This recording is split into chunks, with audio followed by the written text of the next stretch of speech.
Mirëmbrëma, jeni me emisionin Business Plus. Në këtë emision sjellim për ju disa nga temat më aktuale që prekin ekonominë dhe jetën e përditshme, nga masat e reja për vetpunësim që synojnë të nxisin punësimin e të rinjve, të rritje e çmimeve të banesave që po shtrenjtojnë jetesën. Po ashtu do të flasim për zhvillimet më të fundit ekonomike nga rajonet dhe bota. Qëndroni me ne për analizat dhe komentet nga ekspertë përfaqësues të fushës.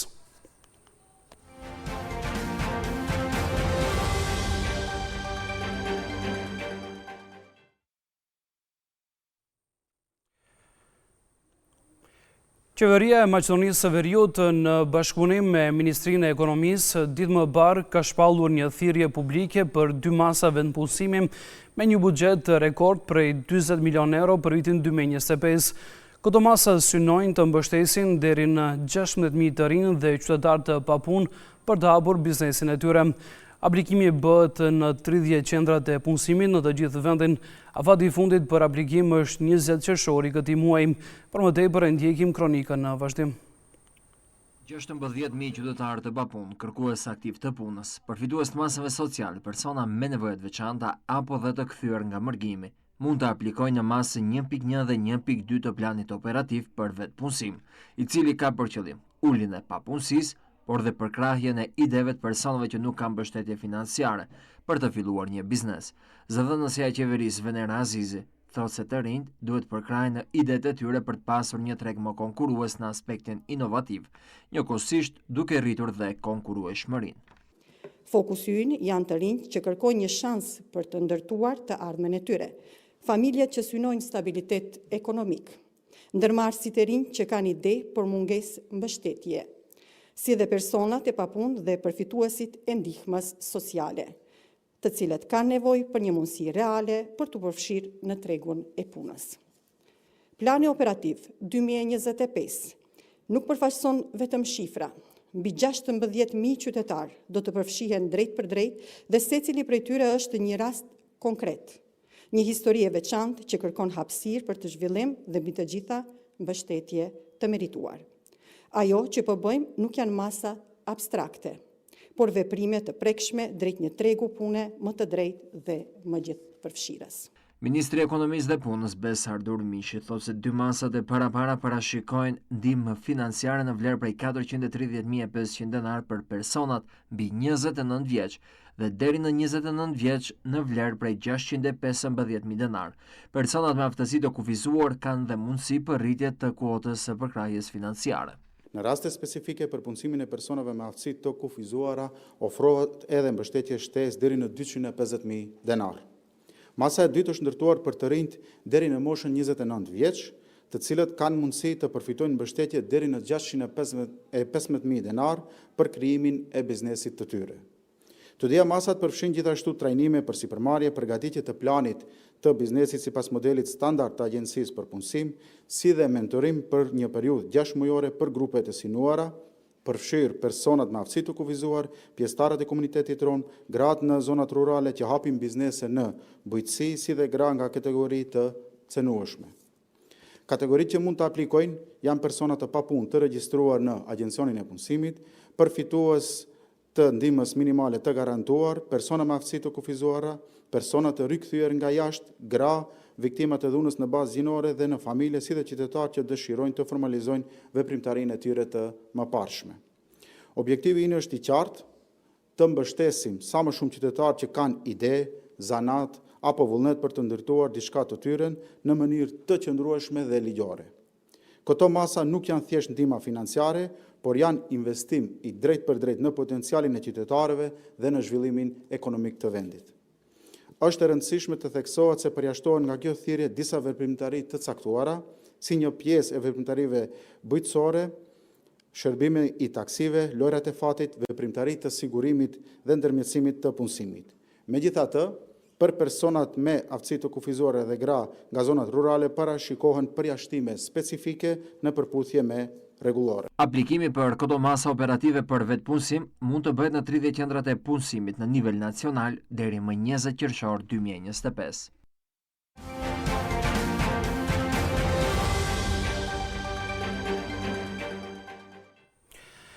Kjo ishte paka shumë një paralajmërim për masat e vetëpunësimit, por pyetjet që lindin janë sa seriozisht po i marrin qytetarët këto mundësi, a kanë të interes të madh për këto masa, a janë 7 deri në 10.000 euro të mjaftueshme për një biznes që të mbjetoj, dhe më rëndësishme si do të sigurohet që këto masa të mos mbeten vetëm në letra.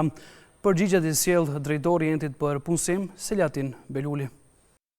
Prej planit operativ parapan për vitin 2025, momentalisht kemi shkollur masën aktive ose programën 1, gjithësisht masën aktive 1-1 dhe 1-2. Ajo do të vetë punësim për të rinj deri 29 vjet, gjithësisht të papunë dhe të papunët të cilët janë mbi 29 vjet. Aplikimi zhvillohet në mënyrë të organizuar.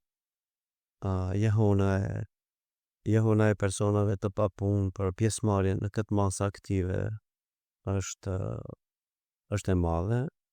Për 3 ditë e para së pejthanës deri dje kanë aplikuar gjithsej afër 2.000 persona, edhe prej atyre 2.000 mbi 50% janë të rinj deri 29 vjet. Kushti i parë për aplikim të çdo personi të papunë është që ai të jetë në evidencë i paraqitur edhe të ketë shkollim minimum, shkollim fillor. Shqoni ne në procedurat tona, të cilat janë transparente, edhe të cilat parashojnë të gjithë këto persona që aplikojnë për ta përfituar grantin, edhe të hapin bizneset e tyre. Ne kemi vendosur një procedurë e cila do t'i selektoj pjesë aplikantët edhe pjesëmarrësit eventar sipas rezultateve që ato do t'i arrijnë në kuptimin e pyetësorit edhe përmbylimit biznes planit. Të gjitha biznes planet të cilët do t'i bëjnë personat e papunë do t'i nështrohen rangimit, nëse rangimi do të bëhet në bazë të pikëve që do t'i marrin personat e papunë që do ta përfitojnë këtë grant, e që biznes planet e tyre do të vlerësohen nga ana e komisionit të ekspertëve në formë të pikëve. Kështu që në fund do të jenë ato biznes planet të cilat kanë më tepër pikë do të kalojnë edhe do të kenë mundësi të vazhdojnë me biznesin e tyre. Me thënë, ka shumë biznese të cilat veç punojnë në mënyrë jo formale. Qëllimi jonë është që ta zvoglojmë pjesë informalitetit, edhe aty të ajo pjesë shembull personat veç kanë një farë tradite, një farë historie biznesit, edhe aty presim që ata të vazhdojnë të jenë të suksesshëm sikur që kanë qenë në periudhën paraprake, 1 vjet, 2 vjet, 3 vjet. Edhe pse tani obligimet me hapjen e kompanive, me hapjen e biznesit, me formalizimin e biznesit, normal se do të jenë më të mëdha prej këtyre persona edhe kompanive. Për të gjithë plani, i gjithë dokumenti, si plan operativ që kalohet në qeveri, parashihet të përfshijë mbi 16.000 persona të papunë. Do të thonë, flasim tani për gjithë dokumenti, se nuk është masa aktive vetëpunësimi, ka edhe masa tjera. Në vetëpunësim janë gjithsej të 1.730 persona tani për tani të planifikuar. Mjetet janë 2 miliardë e gjysmë denar ose dikund 40 milion euro. Mund ndonjëherë teoretikisht, po edhe praktikisht në jetën e përditshme, mund gjesh persona të cilat kanë një biznes ide të mrekullueshme, po edhe biznes planin mund ta bëj shumë të mirë. Por në fund, nëse mungon angazhimi, nëse mungon përkushtimi për zhvillimin e atij biznesi, nuk është garancë edhe biznes ideja, edhe biznes, ata janë para kushte. Por nuk janë garancë. As biznes ideja e mirë, as biznes plani i mirë, po edhe 10.000 ose më tepër mjete nëse ke. Ne për jetës përditshme dim për biznese të ndryshme të cilat edhe kanë investuar edhe më tepër mjete se sa 10.000 euro, por shkaku i rrethanave, shkaku i mos angazhimit edhe përkushtimit në zhvillimin e atij biznesi, ato biznese kanë dështuar. Ne urojmë dhe kemi dëshirë që këto biznese të cilët do të hapen me mbështetjen tonë, me mjetet e buxhetit të agjencionit për punësim të jenë sa më të suksesshëm edhe më të qëndrueshëm. Kuptohet se kjo dukuri paraqitet edhe tek këto biznese që hapen tek agjencioni për punësim, paraqitet edhe tek biznese që hapen pa përfitim të granteve. Se biznese çdo ditë hapen në regjistrin qendror, biznese të reja, pa marrë parasysh se a përfiton grante ajo. Edhe aty ke hapje edhe mbyllje. Ne gjatë viteve të kaluara kemi edhe biznese të cilët mbyllen. Pastaj ne për këto biznese dhe për këto grante jemi të interesuar që personat që e përfitojnë grantin t'ju përmbahen obligimeve të cilat ata i ndërmarrin me kontratën që e lëshuajnë me neve. Nëse aty janë korrekt, më tutje, mbas 2 vjet dhe 3 vjet dhe 5 vjet dhe e mbyllin ose nuk e mbyllin biznisin, është çështja e tyre e vlerësimit se a du ta mbyllin, a du të mbetet hapur. Kuptoni? Po, megjithatë du ta theksoj për shiqëuesit tuaj edhe për ju se ne kemi edhe biznese, jo kemi biznese, po kemi biznese të shumta të cilat janë hapur me grante dhe të cilat tani janë të suksesshme, bile edhe shumë të suksesshme. Që e kanë rrit numrin prej 1, 2 dhe tani kanë arrit një 20-30 të punësuar, kanë qarkullim të bollshëm të mjeteve. Në muajin prill ka qenë 94.764 persona. Pa punë në evidencë të ne, në muajin maj tani paganat më të reja, shërbimet sa më solën para se të vini ju, është 94.371 ose zvoglim për një muaj për 393 persona. Këto masa ne që i ndërmarim janë vetëm një pjesë e vogël e rëndësishme që mund të kontribuojë në zhvoglimin e pafusisë. Ky plani operativ, ky dokument që paraqet punën primare të agjencionit për punësim, ne synojmë që të realizojmë dikund 3.700-4.000 kursime të drejtë. Edhe ajo do jetë kontributi jo si institucion në lidhje me zhvoglimin e papunësisë.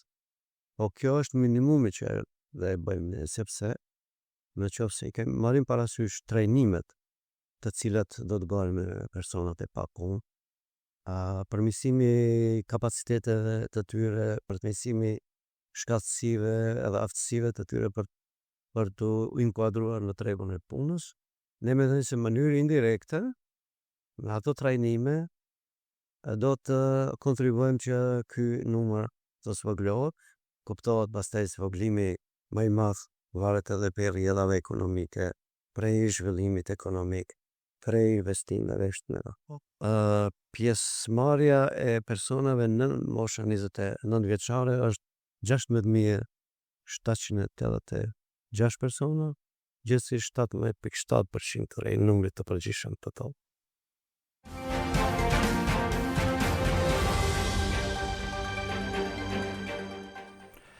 Pas përgjigjeve të drejtorit të agjencionit për punësim, profesori universitar Arben Halili thot se kur flasim për masat për vendpunësim, pyetja që parashtrohet është ajo se sa efektive janë këto masa dhe sa realisht janë në interes të rinjëve. Përpos mungesës së të dhënave nga e kaluara për vetpunësim, Halili shton se një çështje tjetër që duhet patur kujdes është ajo se sa këto masa janë në harmonizim me nevojat e tregut.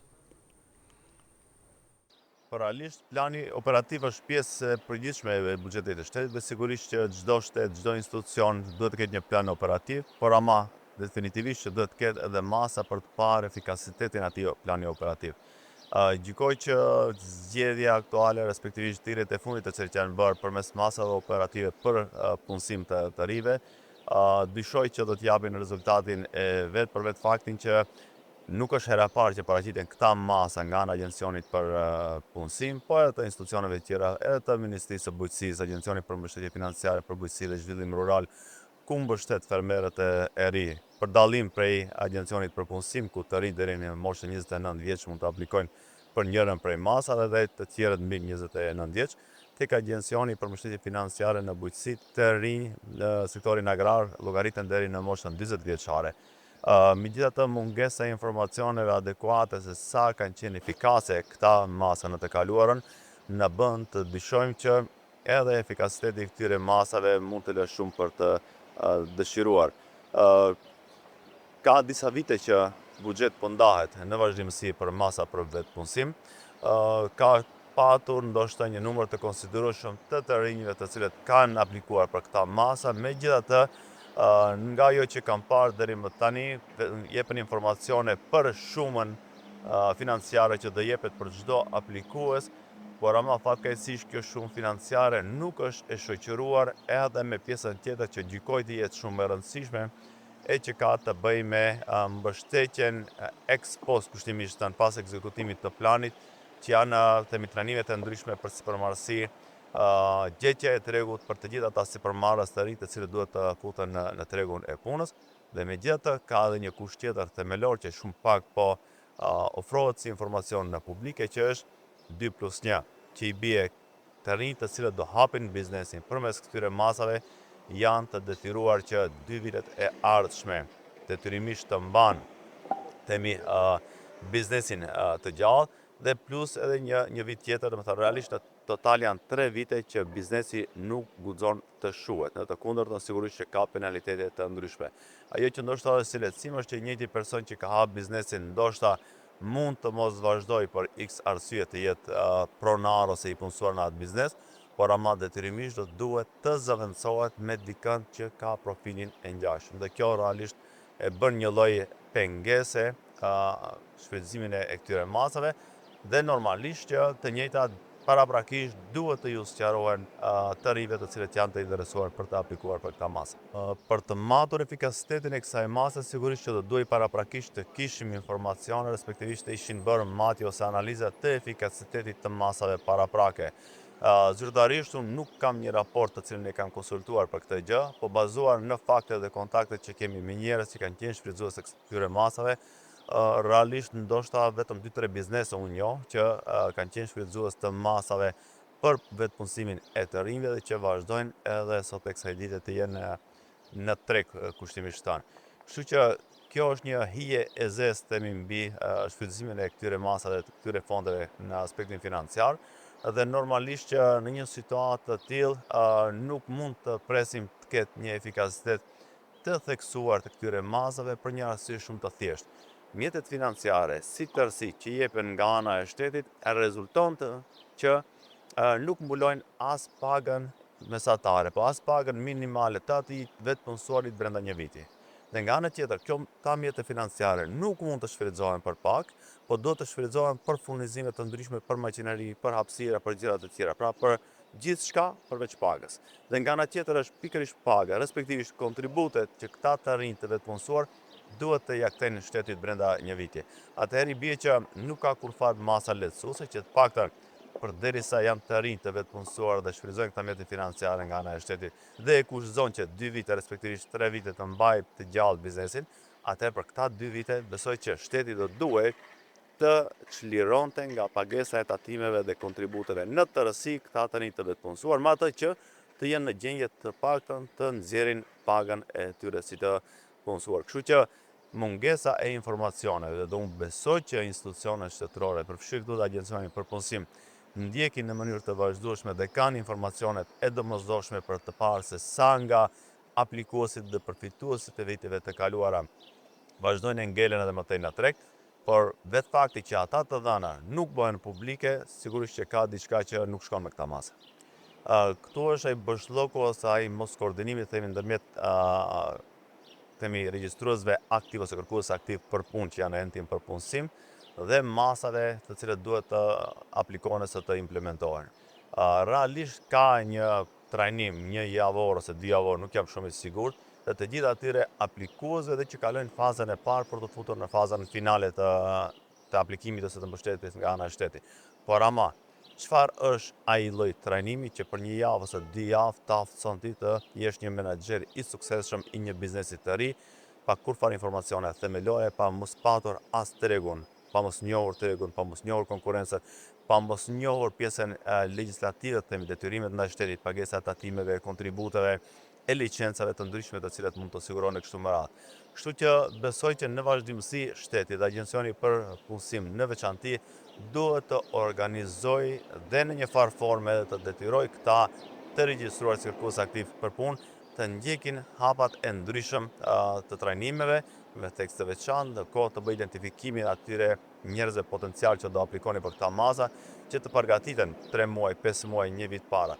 Kështu që 1 javë ose 2 javë pasi të aplikojnë për këta masa, të përgatitësh dikën, të mbijetojnë në treg, gjykoj që do jetë një masë e suksesshme. Dhe nga ana tjetër, fakti që mbështetja për të rinj deri në 10.000 euro për vetë punësim në këtë fazë, ndoshta mund të llogaritet si masë e mirë, por ama pyetja shtrohet sa të rinj ka në Maqedoni që janë nën moshën 29 vjeç dhe që mund t'i kontribuojnë tregut të punës.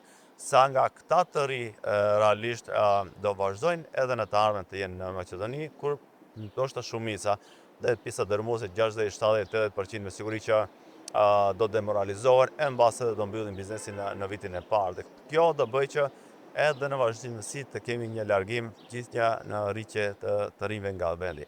Çfarë duhet të bëjmë? Duhet të fillohet nga sistemi arsimor. Në qoftë se jo fillori detyrimisht i mesme të ta përsërisë edhe një herë atë që e kam thënë disa herë, nuk duhet të vazhdojmë të mbajmë shkollimin e mesëm të detyrueshëm.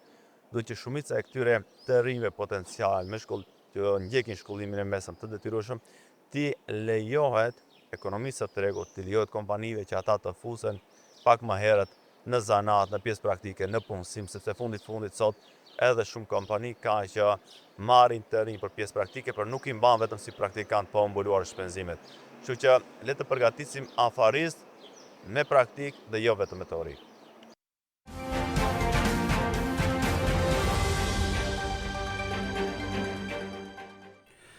Tani kthehemi të një shqetësim tjetër që po ndikon drejt për drejt në xhepat e qytetarëve. Ajo është rritja e çmimeve të banesave. Edhe pse çmimet vazhdojnë të rriten, kërkesa për blerjen e apartamenteve mbetet e lartë për shkak të migrimit nga fshati në qytet, investimeve të diasporës dhe blerjeve nga të huajt. Kryetari i OMVP-s Mendi Qyra, njërit edhe afarist në sektorin e ndërtimtarisë, thotë se edhe në periudhën e vazhdim nuk pritjet ulje e çmimeve për shkak të rritjes së kostove të ndërtimit dhe mungesës së fuqisë punëtore. Sigurisht që çmimet në tregun e Maqedonisë së Veriut ka një rritje të dyfish, ndoshta edhe 150% dhe dikund edhe 100%, për arsye të kanë ndikuar shumë faktorë. Një ndër faktorët kryesorë, domethënë, ka të bëjë me rritjen e çmimeve të materialeve të ndërtimit, të cilat për çdo ditë po rriten, domethënë edhe pjesa e fuqisë punëtore është në rritje sipër dhe kjo bën që në Maqedoninë e Veriut të ketë rritje të çmimeve. Sigurisht këto ndikojnë edhe faktorë të tjerë. Për 4 vitet e fundit, 5 vitet e fundit nga pandemia e këndej edhe lufta në Ukrainë dhe në vende tjera ka bërë që çmimet të rriten. Por këtu ka edhe faktorë tjerë të cilët bëjnë të mundshme rritjen e çmimeve të banesave ose patundshmërisë në përgjithësi. Faktorë tjerë sigurisht janë migrimi nga fshati në qytet, gjithashtu ka të bëjë me pjesën e Maqedonisë e cila është në qendër për si pjesë e Ballkanit perëndimor për të futur në Bashkinë Evropiane, ku ndikon edhe pjesët e shteteve tjera të bëjnë blerjen këtu, siç është Turqia, e cila sigurisht një pjesë të madhe të qytetarëve kohë të fundit bëjnë blerjen këtu. Gjithashtu ka të bëjë edhe me qytetarët tonë të cilët punojnë në botën e jashtme, të cilët për fat keq më shumë preferojnë qytetin se fshatin dhe kjo është një ndër kushtet që elementi i cili bën kërkesën e madhe të apartamenteve dhe një ndër faktorët kyç është se në Maqedoni për fat keq nuk ka ndonjë mundësi për parat e gatshme të futen të investohen Dhe kjo, si siguri e veçantë, është blerja e një apartamenti të secili qytetari i cili ka ca para, sigurisht më sigurt është të fus në një apartament i cili bën të mundur ose ta jep me qira, ose po ta ruaj kapitalin në të ardhmen duke menduar që ky çmim vjen në rritje sipër. Ne ndërtojmë për të gjithë. Për diasporën sigurisht në Strug, në Maqedoninë Perëndimore më shumë dua të them ndërtojmë për diasporën, e thash edhe më herët, por jo vetëm. Sigurisht që në pjesën e Strugës dhe Ohrit si vend turistik ka të bëjë edhe turizmi, ku shumë qytete tjera nga Tetova, Shkupi, Gostivari bëjnë blerje të apartamenteve, po ashtu edhe një pjesë e shtetasve të huaj të cilët si vend turistike e zgjedhin Strugën. Dhe përveç asaj, sigurisht që në Strugë dhe Ohër, duke parë parasysh që edhe zhvillimi i infrastrukturës vjen në rritje e sipër dhe vitet e ardhshme sigurisht do të ketë një infrastrukturë shumë më pozitive dhe kjo do ta bëjë një rritje plus. Normalisht që qyteti i Shkupit është një qytet i cili ka një rritje të çmimeve deri në 150% për arsye se koncentrimi i madh i popullatës nga gjithë Maqedonia që është aty si vende, si qendër, si metropol, e bën që çmimet të rriten në vazhdimsi duke marrë parasysh që atje janë të gjithë institucionet shtetërore ku popullata gjen veten dhe ka edhe punësime të reja nga qytetet tjera dhe nga fshatrat tjera. Një gjë mund ta them me bindje se ulja e çmimeve nuk do të ndodhë. Për arsye se ne në Maqedoni kemi mungesë të fuqisë punëtore edhe pse pagat në Maqedoni tani janë rritë rreth 100% dhe mungesa e fuqisë punëtore sigurisht do të bëjë që të rritet puna për të ndërtuar një objekt dhe të jetë akoma më lartë, dhe më thënë rritja është deri 100 deri 150% dhe të vazhdoj të rritet për arsye të mungesës fuqisë punëtore dhe materialeve tjera. Besoj që 2 vitet e ardhshme do të jetë ky çmim ndoshta edhe me një rritje pak të ndjeshme, por sigurisht që çmimet nuk do të ulen sepse është pjesa e cila e krijon këto apartamente të cilët janë element kryesor për ndërtimin e këtyre apartamenteve, nuk do të ketë ramje të çmimeve.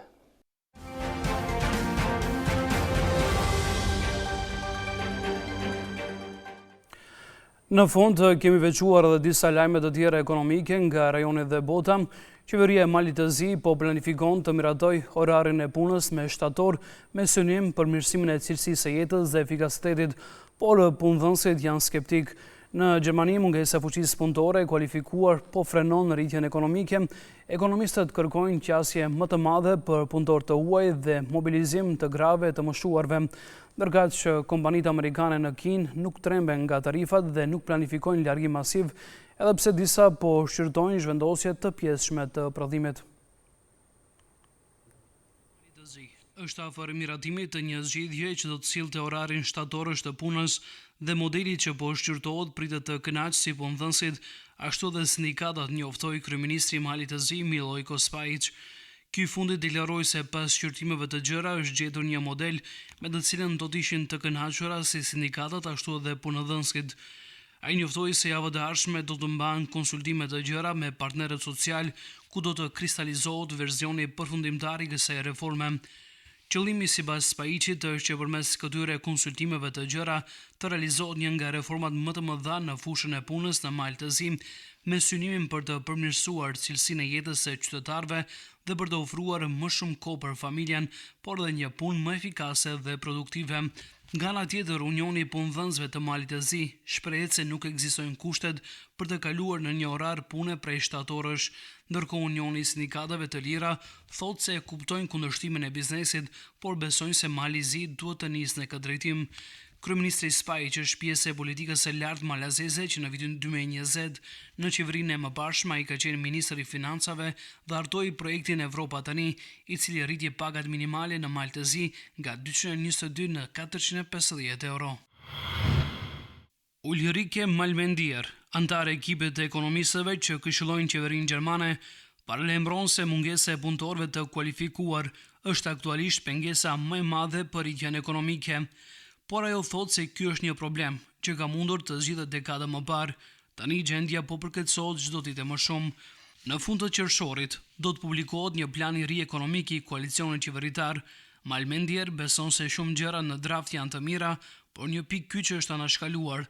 Frena kryesore e rritjes nuk është korniza buxhetore, por mungesa kronike e fuqisë punëtore të kualifikuar. Zgjidhja nënkupton mobilizimin e fuqisë punëtore në vend, veçanërisht të grave dhe punëtorëve të moshuar në Gjermani. Njëkohësisht duhet të hapet tregu për fuqinë e huaj punëtore. Duhet të krijohen kushte që më shumë gra të kalojnë nga puna me kohë të pjesshme në atë me kohë të plotë dhe që të moshuarit të punojnë më gjatë. Por edhe kjo nuk do të jetë mjaftueshme. Ne kemi nevojë edhe për njerëz nga jashtë që duan të punojnë në Gjermani, thot ajo. Në këtë kontekst, ajo sugjeron një qasje ndaj migrimit më të bazuar në treg. Nëse një kompani thot, gjeta dikë në Indi ose në Argentinë, ata janë të kualifikuar dhe mund të apusojnë me njëherë, ne nuk duhet të krijojmë bariera burokratike për ta, lërini tregun të funksionojë. Shumica e kompanive amerikane në Kinë nuk planifikojnë të largohen nga vendi pavarësisht sfidave të paraqitura nga tarifat, sipas një ankete nga dhoma amerikane e tregtisë në vendin aziatik. Një anëpushim 90 ditor i arritur në Gjenev muajin e kaluar, po ndiqet me kujdes nga firmat amerikane në Kinë, me 21% që thonë se do të zhvendosin më shumë prodhim dhe shitje në shtetin aziatik nëse tarifat amerikane do të rriten përsëri. Sipas anketës së AmCham, me 112 kompani, 13% do të zhvendosin prodhimin nga Kina në vende të tjera në atë skenar, ndërsa 41% nuk do të bënin ndryshime të rëndësishme. AmCham nuk zbuloi emrat e kompanive që u përgjigjen anketës së realizuar nga 23 deri më 28 maj. Antarët e dhomës përfshin një gamë të gjerë korporatash, duke përfshirë disa nga markat më të mëdha amerikane si Microsoft dhe Coca-Cola. Asnjë anketuar nuk tha se do ta zhvendoste prodhimin përsëri në SBA nëse tarifat do të ktheheshin në nivelet e mëparshme, të cilat përfshinin norma prej 145% për shumë importe nga Kina. Rreth 11% raportuan se kishin parë anulime kontratash ose porosish nga partnerë dhe klient vendas, pasi taksat më të larta hynë në fuqi fillimisht më 2 prill, zbuloi anketa. Washingtoni dhe Pekini mbeten në mes të negociatave tregtare, të cilët kishin ngecur derisa presidentët Donald Trump dhe Xi Jinping biseduan në telefon dhe ranë dakord për diskutime të mëtejshme. Një nga të dërguarit kryesor të Trumpit për Kinën është përpjekur gjithashtu të sigurojë bizneset amerikane në vend se shtetet do të ruajnë lidhje tregtare. Sipas tij, administrata Trump po kërkon mënyra për të bashkëpunuar me Kinën dhe mbështet praninë e tyre në vend.